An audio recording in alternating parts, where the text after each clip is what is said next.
अस्सलाम वालेकुम, नमस्कार, सत श्री अकाल एंड गुड इवनिंग। मैं हूं अर्ज़ काज़मी और आप देख रहे हैं पॉइंट ऑफ व्यू। हमारे साथ जी दो मेहमान हैं। एक तो रोहित शर्मा जी जो कि जर्नलिस्ट हैं और वैसे आजकल रॉ के एजेंट भी मशहूर है पाकिस्तान में, इनको तो सभी जानते हैं। बहुत शुक्रिया रोहित कि आज आप आए। और रोहित जी और रोहित के साथ जी हरी मोहन साहब हैं और सर की शर्ट से ही पता लग रहा है कि किसको सपोर्ट कर रहे हैं। Thank you so much Mohan ji कि आप आए।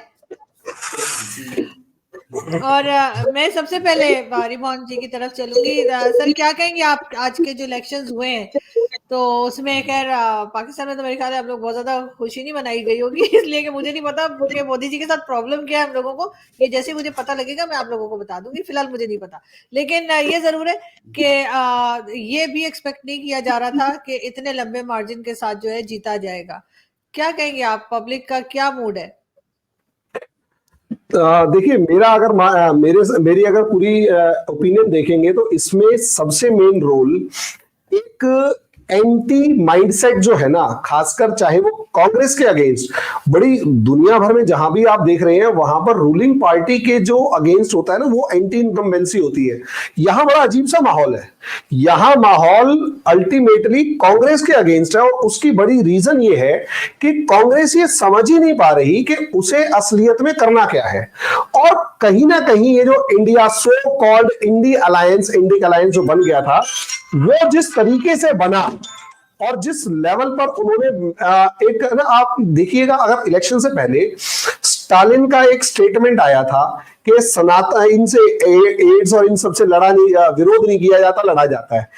इस एक स्टेटमेंट ने जो डैमेज किया, उसके बाद पुराना एक कमलनाथ का वीडियो जिसमें वो मौलानाओं को कह रहा है कि आज तक हमने ही मुसलमानों का साथ दिया है, बीजेपी से तुम्हें हम ही बचा सकते हैं, और न जाने ऐसी कितनी, और कुछ हमारे जो कांग्रेस के जो स्टार कैंपेनर है वो कह देते हैं ना, पनौती, उन्होंने एक शब्द यूज किया। ऐसे छोटे छोटे ऐसे फैक्टर्स हैं। और एक तो ये जिन्होंने असलियत में रीजन दिया कि हमें कांग्रेस को वोट क्यों नहीं करना। देखिए, दो चीजें होती है, push and pull factor. Congress को वोट क्यों नहीं करना, वो तो इसने दिया कि कांग्रेस और इस इंडी अलायंस के बिहेवियर ने। लेकिन क्यों करना है, अगर आप देखें तो वो सबसे ज्यादा इंपॉर्टेंट दिखेगा मध्य प्रदेश में। मध्य प्रदेश में नो डाउट शिवराज सिंह चौहान ने जो मेहनत करी और जिस तरीके से वो मातृ छाया योजना और महतारी योजना टाइप की पॉलिसीज चलाई और वुमेन स्पेसिफिक चलाई, और जिस तरीके से मोदी जी ने महिलाओं के नाम पर कैंपेन्स किए और इलेक्शंस लड़े, उसका नो डाउट सपोर्ट तो मिला। और रही सही कसर जिन दो स्टेट्स में कांग्रेस थी, चाहे वो राजस्थान चाहे वो छत्तीसगढ़, दोनों के अंदर, छत्तीसगढ़ के अंदर तो वो जो मिस्टर भूपेश बघेल है, उनके अगेंस्ट जिस तरीके के कैंपेन्स और जिस तरीके के घोटाले बाहर आए और जिस तरीके से उन्होंने पूरे सिस्टम को कलैप्स करवाया, वो, और राजस्थान में बहुत करप्शन था। करप्शन के साथ साथ जिस तरीके से एक जॉब स्कैम हुए, वो सारे के सारे स्कैम्स ने कांग्रेस को एंटी मोड में लेके आ गए। जिस तरीके से कि मतलब आम जनता इन दोनों के एंटी सोचकर देखिए, इन तीनों स्टेट्स में रीजन अलग अलग। और नो डाउट बीजेपी की जो माइक्रो मैनेजमेंट है, जिसे कहते हैं ना इलेक्शन मशीन बार बार यूज करते हैं, उस माइक्रो मैनेजमेंट ने तो रोल प्ले किया, जिसमें वो बूथ लेवल पर जिस तरीके से काम कर रहे थे। बूथ लेवल तो ये लोग खुद कहते हैं, उससे ज्यादा बड़ी बात है घर घर के अंदर इनको खबर थी कि इस घर से इतने वोट पड़ते हैं, यहां पड़ते हैं, और इसके साथ हमें इस लेवल का होमवर्क करना है। देखिए, डेमोक्रेसी का यही तो पार्ट है कि जब टॉप पे बैठा हुआ बंदा बॉटम के ऊपर जो पर्सन होता है, उसको जिस तरीके से मैनेज करना चाहिए या उसके साथ कनेक्ट करना चाहिए, ये था। और बीजेपी इस चीज में सफल हुई और आपके सामने रिजल्ट्स हैं, मैम।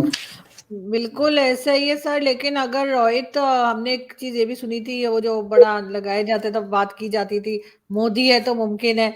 ये भी हमने कई तरह के मोदी जी के जब जो उनका टेन्योर है उसमें कई तरह की चीजें सुनी।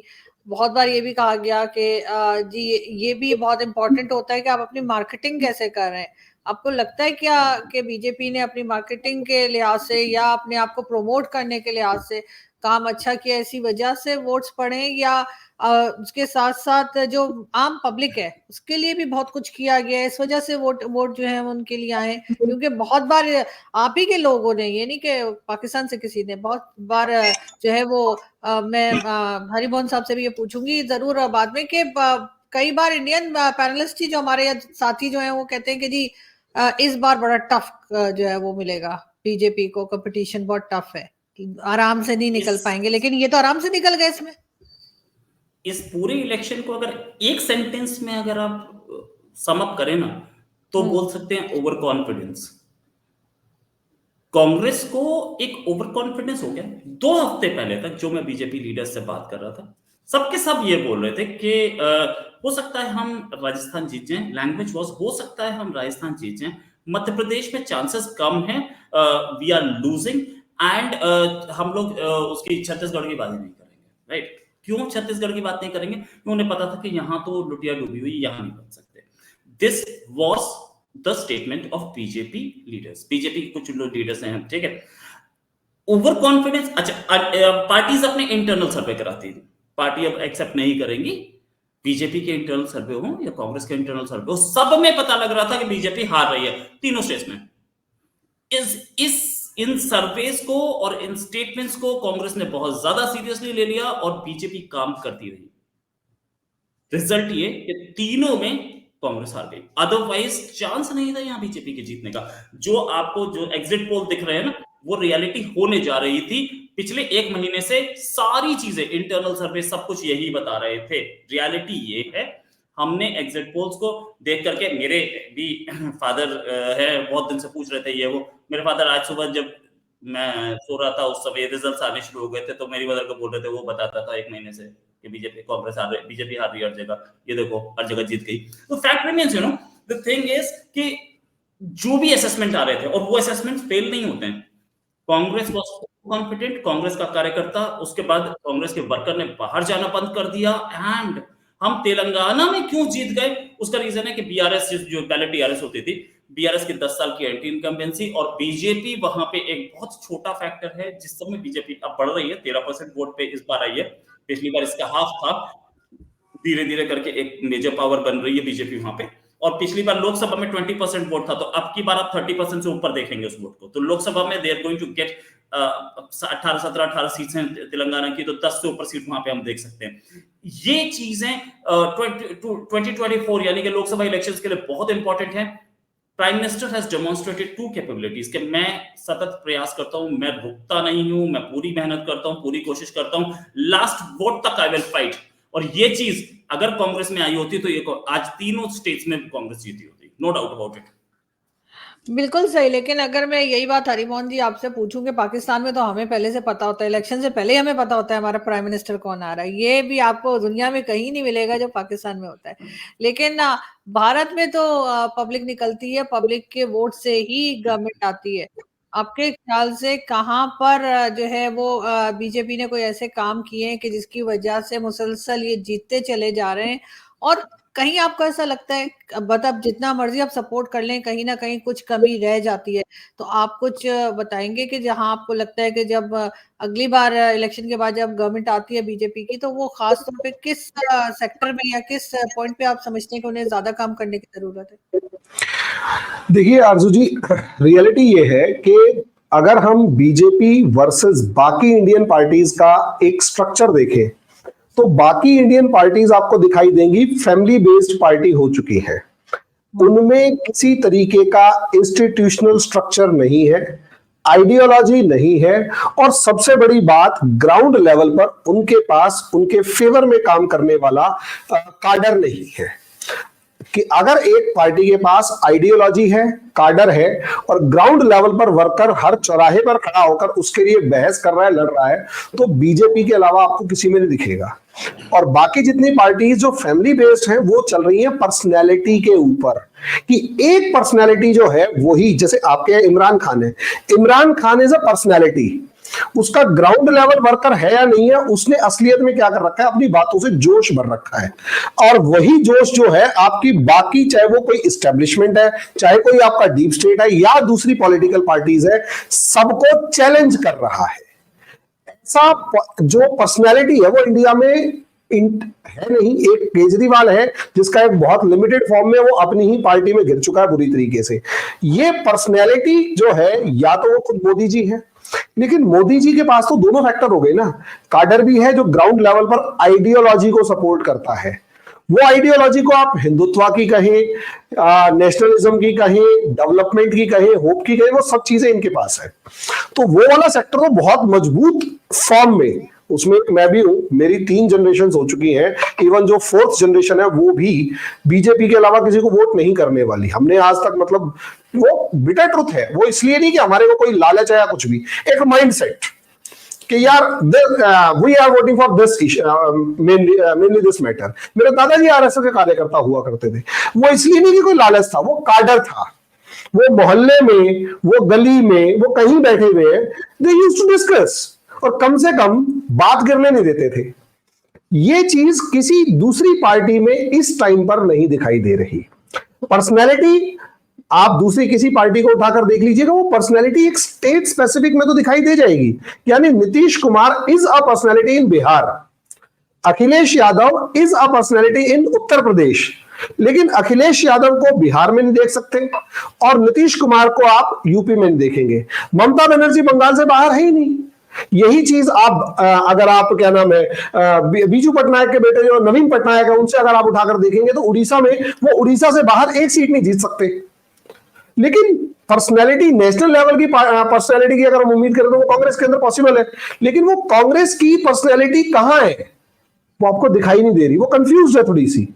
ये सबसे बड़ा नेगेटिव इंपैक्ट है, जिसमें आप देख रहे हैं कि 2018 में भी राजस्थान में जब चुनाव होते हैं तो कांग्रेस की सरकार हमारी स्टेट में बनती है, लेकिन सेंटर में जैसे ही आप पहुंचते हैं तो राजस्थान की 25 में से 25 आउट ऑफ 25 सीट्स बीजेपी को चली जाती हैं। इसका मतलब एक तो हमारा वोटर जो है वो काफी ज्यादा मैच्योर्ड फॉर्म में है, वो ये एनालाइज कर पा रहा है कि स्टेट में किसको देना है, सेंटर में किसको देना है। स्टेट में बीजेपी को हराना चाहेंगे तो हरा देंगे।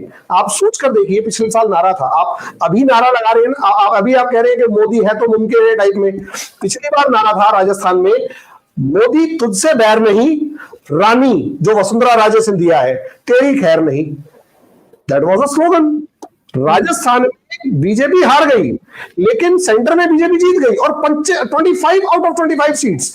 स्लोगन अगर फेवर में काम करता है तो अपोजिट में उससे ज्यादा काम करता है। हाँ, इस चीज में स्लोगन देने वाले की पर्सनैलिटी के ऊपर डिपेंड करता है और उस स्लोगन को काउंटर करने वाली जो एक जो ग्रुप है उसमें भी डिपेंड करता है। बीजेपी के पास ये दोनों है। स्लोगन देने वाली पर्सनैलिटी इतनी स्ट्रांग है कि उसके ऊपर मोदी है तो मुमकिन है, हर हर मोदी, घर घर मोदी, सब चीजें। लोग उस नारे पे भरोसा इसलिए तो करते हैं क्योंकि उसने काम किया है। मैडम आप एक बात देखिए, दिल्ली से लेकर जयपुर, इवन अजमेर, चलो जयपुर तक का ही देखते हैं, 300 kilometres just in 3 hours. Can you imagine? इस लेवल के हाईवेज है। दिल्ली से लखनऊ 500 किलोमीटर्स, 550 किलोमीटर्स। जस्ट अगर आपके पास कार अच्छी है तो आप उसे 3 घंटे में कवर कर सकते हैं। ये डेवलपमेंट किसी ने देखा ही नहीं था आज से पहले। आप द्वारका एक्सप्रेस वे देखिए, आप डेवलपमेंट के नाम पर और कितनी चीजें देखेंगे।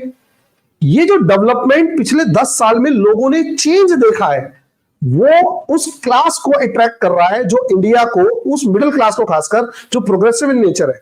एक तो धर्म के नाम पे वोट दे रही है, एक प्रोग्रेसिव सोसाइटी है जो कि वोट दे रही है प्रोग्रेस के नाम पर, डेवलपमेंट की अपॉर्चुनिटी के नाम पर। और तीसरा एक सेक्शन वो है जो कहीं ना कहीं होपफुल है कि यार कुछ तो बेटर होगा। वो है जो ग्राउंड पे है, जिसके लिए घर बनवा दिया, शौचालय बनवा दिया, अकाउंट में उसको सपोर्ट के अंदर पैसे पहुंचा दिए, उसके और क्या नाम है, किसान सम्मान निधि। और सबसे बड़ी बात, आप माने या ना माने, मुस्लिम कम्युनिटी का भी एक सेक्शन वोट करता है और अच्छे खासे, मतलब मैं बहुत ज्यादा पर्सनैलिटी को नहीं कहूंगा, परसेंटेज में नहीं कहूंगा, लेकिन करता है। और मेनली उसमें मिलेंगी वुमेन। डेफिनेटली करता होगा जी, वो माने या ना माने, लेकिन करता है। खासकर वो महिलाएं जो पढ़ी लिखी हैं। जब एक पार्टी का इतना सारा बेस बन जाता है ना अलग अलग सेक्शंस में से, तो उस पार्टी को हिला पाना मुश्किल नहीं। और जब उसके सामने कोई दूसरा है ही नहीं, बोल ही नहीं पा रहा, इवन वो सेल्फ गोल कर जाता है, तो उसको बिल्कुल ऐसा ही है। नहीं, बहुत लोग एक्सपेक्ट यही कर रहे थे, लेकिन रोहित कई प्रॉब्लम्स भी आई बीच में बीजेपी के गवर्नमेंट के लिए, जिसमें कतर का, अमेरिका का हो गया, कनाडा का हो गया। आपने देखा किस तरह से वहां पे खालिस्तान के जो लोग हैं वो नारे लगाते रहे। ये सब देखते हुए भी लोगों का ख्याल था कि शायद पीएम मोदी जो है उनको टफ टाइम मिलेगा। नहीं, ये भी एक फैक्टर था, माने ना माने ये भी एक फैक्टर था, क्योंकि ये कतर का, और फिर उसके बाद अमेरिका ने बोला पन्नू को मरवाने के लिए कोशिश कर रही थी प्राइम मिनिस्टर मोदी की गवर्नमेंट, साथ में निज्जर का मर्डर। इससे एक प्रोजेक्शन ये हुई कि prime minister Modi is powerful, दूसरे कंट्री में जाके मरवाते, प्राइम मिनिस्टर मोदी चुप लगा के बैठे, बताते ही नहीं कि मैंने मरवाना था कि नहीं मरवाना था। ये भी एक चीज है, और ये एक बड़ा फैक्टर था कि भाई ये ही इज पावरफुल कि ये दूसरे कंट्री में अपने दुश्मनों को मरवाना है। देशभक्ति का टैग, साथ में ये कि ये आदमी किसी भी एक्सटेंट तक जा सकता है कंट्री की सेवा के लिए, कंट्री की सर्विस के लिए, ये भी एक फैक्टर था जो कि प्राइम मिनिस्टर मोदी की पॉपुलैरिटी को कंट्रीब्यूट कर रहा था, राइट। अब मैं हरिमोहन जी से बोलूंगा एक चीज कि मैं इनकी स्टेट में जाता रहता हूँ, यार आपके स्टेट में ठेके 8 बजे बंद हो जाते हैं, कुछ करवाओ उसका यार, 8 बजे कौन सा ठेका बंद होता है? माफ कीजिएगा, मैं इस हाँ बताओ बताइए। अरे मेरा ये तो कह तरीका रहे है। ये कह रहे रोहित कह रहे थे वो देश की सेवा कर रहे हैं, अगर बाहर किसी को उड़वा दिया या ऐसा कर दिया, जब हम लोग करते हैं तो आप लोग हमारे पीछे पड़ जाते हो, जब हमारी एजेंसीज बेचारी जाके कहाँ जाके उड़ा कर आती है तो आप लोग कहते हो कि ये क्या है। खैर हम माने नहीं, अभी तक अभी भी नहीं मान रहे। नहीं, आप माने नहीं, लेकिन आप देश की सेवा के साथ साथ कुछ ज्यादा आगे चले जाते हो, तो वो ज्यादा आगे नहीं, हम उनको मरवाते हैं जो हमारे खिलाफ काम कर रहे होते हैं, और जी आप उनको मरवाते हो जो कि हमारे फेवर में काम कर रहे होते हैं, इसलिए। हरिमोहन जी मैं कुछ कह रहे हैं। इस चीज में एक है ना, इलेक्शन के मामले में एक पॉइंट और ऐड करना चाहूंगा। इजराइल हमास वॉर ने इस पूरे इलेक्शन में बीजेपी को जितना सपोर्ट किया है और कांग्रेस ने जो बेवकूफियां दिखाई हैं उसको हम इग्नोर नहीं कर सकते। क्लियर वर्ड्स में बीजेपी इस मैसेज को देने में क्लियर खड़ी रही कि वो इजराइल के साथ है, और बहुत परफेक्ट वे में ये मैसेज देने में क्लियर रही कि हम टेररिज्म के अगेंस्ट हैं, हमास के अगेंस्ट हैं। कांग्रेस इसी कंफ्यूजन में रही कि अगर इजराइल को थोड़ा सा सपोर्ट कर दिया तो गए, वरना हम फलस्तीन को सपोर्ट करेंगे। फलस्तीन को सपोर्ट करने का मतलब यहां पर मुस्लिम वोट को कंसिडर करना। और एक बार अगर आप यहां, कांग्रेस शायद इस चीज को नहीं समझ पा रही, एक बार अगर आप मुस्लिम वोट को टारगेट करते हैं तो कहीं ना कहीं जो कोर हिंदुत्व वाला वोट है वो ज्यादा बिदकता है। और इवन जो डेवलपमेंट भी अपनी देख रहा है, और वो ये देख रहा है कि आप हमास को अगर सपोर्ट कर रहे हैं तो इट मींस आप मुस्लिम अपीजमेंट के नाम पर टेररिज्म तक को सपोर्ट करने के लिए तैयार है। और ये एक बड़ा नेगेटिव फैक्टर गया है बीजेपी के लिए, सॉरी कांग्रेस के लिए, और बड़ा पॉजिटिव फैक्टर गया है बीजेपी के लिए। दूसरा, रोहित भैया ने एक बहुत अच्छी बात कही। आरजू जी इस चीज को समझिएगा कि रोहित जी ने कहा कि बाहर जो थे एक के बाद एक निज्जर वाला मामला, असलियत में आप इसे इस फॉर्मेट में देखिए, आप उसे पाकिस्तान वाले एंगल से देखेंगे ना तो आपको लगेगा मोदी जी ने गलत किया सही किया, उस पर जा ही नहीं रहे। हम वोट की बात कर रहे हैं। आम हिंदुस्तानी जो यहां खड़ा हुआ है, सोशल मीडिया देख रहा है, भैया को, भाई साहब के चैनल को, हमारे और आपके सबके चैनल को देख रहा है, उस पर डिस्कस हो रहा है कि कोई तो है, अननोन है, जो हमारे देश के दुश्मनों को निपटा रहा है। अब सरकार बोले या ना बोले, हम लोगों के डिस्कशन में निकल कर आ रहा है कि हिंदुस्तान के दुश्मनों को कौन निपटा रहा है। कोई तो है जो घर में घुसकर मार रहा है, और पहली बार ऐसा हुआ क्योंकि इस चीज को हमने कनेक्ट किया 2008 में जो हिंदुस्तान पर अटैक हुए उनसे।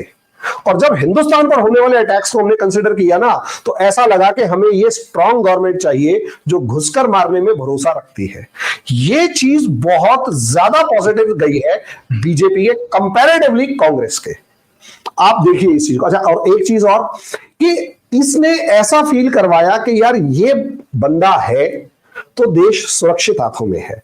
जब ये फीलिंग आने लग जाती है ना, तभी भर भर के लोग वोट करते हैं। मैडम 12 से 18% वोट अगर ज्यादा पड़ रहा हो एवरेज से, 12 to 18% मोर वोट्स, वो किसी भी विक्ट्री को लैंडस्लाइड में ना बदल दे, तो आप बताइए, डेमोक्रेसी तो यही है। और ये 2-3 फैक्टर्स ऐसे जो बहुत ज्यादा इंपॉर्टेंट है हमारे और आपके कंसिडर करने के लिए कि है जिस तरीके से हम बात कर रहे हैं। Yes ma'am. बिल्कुल आप लोग ठीक कह रहे हैं, लेकिन कहीं ना कहीं हम एज अ पाकिस्तानी मैं ये जरूर चाहूंगी कि दोबारा जब मोदी जी की गवर्नमेंट आए तो कोई ना कोई ऐसा रास्ता भी निकले जिससे कि पाकिस्तान के साथ जो है टर्म्स बेहतर हो, बातचीत की जाए। मैं इस बात से इनकार नहीं करती कि पहले जो कुछ हो चुका, लेकिन बहरहाल हमें आगे बढ़ना होगा और आगे जाके कुछ बेहतरी की सोचनी होगी। जी जी रोहित। एक चीज और, इनकी स्टेट, हरिमोहन जी की स्टेट राजस्थान, यहां एक नया गेम चल रहा था।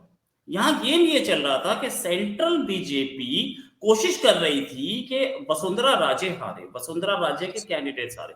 एक पार्टी अपनी पार्टी को हरा रही थी, दूसरा Congress Ashok Gehlot sitting chief minister कोशिश कर रहे थे कि उन्हीं के डेप्यूटी सीएम के लोग हारें, और डेप्यूटी सीएम के लोग कोशिश कर रहे थे कि मेरे सीएम के लोग हारें। पार्टियां अपने आप को हरवाने की कोशिश कर रही थी, उसमें ये रिजल्ट आया है। तो मैं इनसे पूछना चाहता हूं, भाई आपका सीएम कौन है अगला? वसुंधरा जी तो सीधे सीधे मना कर दिया गया था कि हाँ मैडम। सीएम की बात ये, लेकिन मजे की बात देखिएगा आप इस पूरे इलेक्शन के अंदर राजस्थान में एक सबसे बड़ी बात पता है क्या दिखाई दे रही है? जो डिप्टी सीएम रहे पायलट साहब, उनके इलाके में बीजेपी ने गजब लेवल का परफॉर्मेंस दिखाया है। उनका एक वोट बैंक है गुर्जर कम्युनिटी कोर, जहां पर उनका सबसे ज्यादा डोमिनेंस है, वो लैंडस्लाइड गया है बीजेपी की तरफ। हालांकि वसुंधरा राजे तो धौलपुर वाले इलाके से आती हैं, वहां इतना ज्यादा बीजेपी के नेगेटिव फैक्टर में नहीं गया, क्योंकि बीजेपी ने कंफ्यूजन क्रिएट किए रखी। देखिए पिछले बार वाले इलेक्शन में लोगों को वसुंधरा राजे सिंधिया से नाराजगी थी, इसमें कोई दो राय नहीं है। तो इसलिए उन्होंने एक काम किया है, कंफ्यूजन क्रिएट करे रखी कि वसुंधरा राजे के सामने दिया कुमारी जी को खड़ा कर दिया, साथ में सीपी जोशी से लेकर 2-4 और कैंडिडेट, और ये इस तरीके की कंफ्यूजन क्रिएट की कि लोगों को ये फील करवा दिया कि भाई पिछली बार हमारी दुश्मनी वसुंधरा राजे सिंधिया से थी, इस बार वो नहीं आएंगी। लेकिन वसुंधरा राजे सिंधिया को यह फील करवाए रखा कि हो सकता है आप भी सीएम बन जाए, बस चुप रहो क्योंकि लोग तुमसे नाराज है, पीछे नहीं कर रहे लेकिन आगे भी नहीं आने देंगे। आप देखिए पूरे स्टेट में कंफ्यूजन। देखिए वोटिंग की तो स्ट्रेटेजी, मतलब इलेक्शन लड़ने की स्ट्रेटेजी क्या हो सकती है? आपको आम आदमी से वोट लेना है। अब आम आदमी को गुस्सा है, तो वो अगर आपने एक पर्टिकुलर चेहरे को आगे कर दिया और बाकी सारे ग्रुप्स बना दिए, तो वो तो वैसे भी आ जाएंगे। तो इतनी तगड़ी सीएम के मामले में कंफ्यूजन क्रिएट करे रखी कि 5 से 7 कैंडिडेट खड़े हुए। एक तो योगी जी का प्रोटोटाइप बाबा जी को खड़ा किया हुआ है कि भाई ये भी मुख्यमंत्री बन सकते हैं। राजस्थान वाले ये बाबा कौन है? ये बाबा नाथ, ये गोलकनाथ संप्रदाय वाले बाबा है और यादव कम्युनिटी के हैं। बाबा बालकनाथ जो है, पहली बार मतलब इनके बारे में बहुत ज्यादा जानते हैं, कोई ज्ञान कोई बता सकते हैं? अरे एमपी है साहब, एमपी है या एमपी है, हाँ एमपी है, यादव कम्युनिटी से आते हैं। तिजारा इलाके के अंदर यादव बहुत सारे, और हरियाणा राजस्थान वाली ये वाली जो बेल्ट है, ये इसके अंदर जो दो जहां ये है वहां यादव वोट बैंक है, और साथ में यूपी बिहार तो है ही है। और दूसरा, योगी जी इनके कैंपेन में आए हैं क्योंकि ये जिस नाथ संप्रदाय से योगी आदित्यनाथ आते हैं, उसी नाथ संप्रदाय से ये आते हैं। और इससे अंदाजा लगाइए कि इनको जिस तरीके से प्रोजेक्ट किया कि भाई ये वाले भी हो सकते हैं, बस फिर क्या था, एक और योगी, अच्छा जी ये लो मगर आने वाले क्या लग रहा है ऐसे, ये मैं सही बता रहा हूँ, बात चल रही है ऐसी। लेकिन खैर आप लोगों के इलेक्शंस तो काफी लंबे चलते हैं ना। अभी तो इलेक्शंस जो है नेक्स्ट ईयर में भी आई होप के मोदी जी ही एज अ प्राइम मिनिस्टर दोबारा आने वाले। काफी हद तक ये चीज क्लियर हो गई है, काफी हद तक लोगों को ऐसा ही लग रहा है। लेकिन जैसे मैंने पहले कहा कि हम यही चाहेंगे कि पाकिस्तान के साथ भी टर्म्स बेहतर हो और मोदी जी दोबारा आए। वैसे नवाज शरीफ साहब आ जाएंगे तो हो सकता है उनके घर दावत खाने फिर आ जाए, एक बार पहले भी आ चुके हैं, तो हो सकता है फिर कोई इस तरह का हम लोग देखे माहौल। जी हम भी साथ आएंगे। हाँ प्लीज आप लोग भी आइएगा जी। आरजू जी मुझे एक बात बताइए, हमारे जो प्रधानमंत्री हैं, आपने किसी विपक्ष से भी बिगाड़ते हुए देखा? विपक्ष में ऑपोजिशन से आपने किसी से अपोजिशन से भी बिगाड़ते हुए, लड़ते हुए या किसी से पर्सनल दुश्मनी निकालते हुए देखा? आपने कभी नहीं देखा, आपने कभी नहीं देखा होगा। यहां तक कि महबूबा मुफ्ती जैसी एक लीडर जो कि मतलब टोटली पाकिस्तान से बातचीत के सपोर्ट से लेकर एंटी इंडिया मूवमेंट से लेकर सब चीजों में खड़ी रहती थी, यार इन्होंने उसके साथ सरकार बना ली।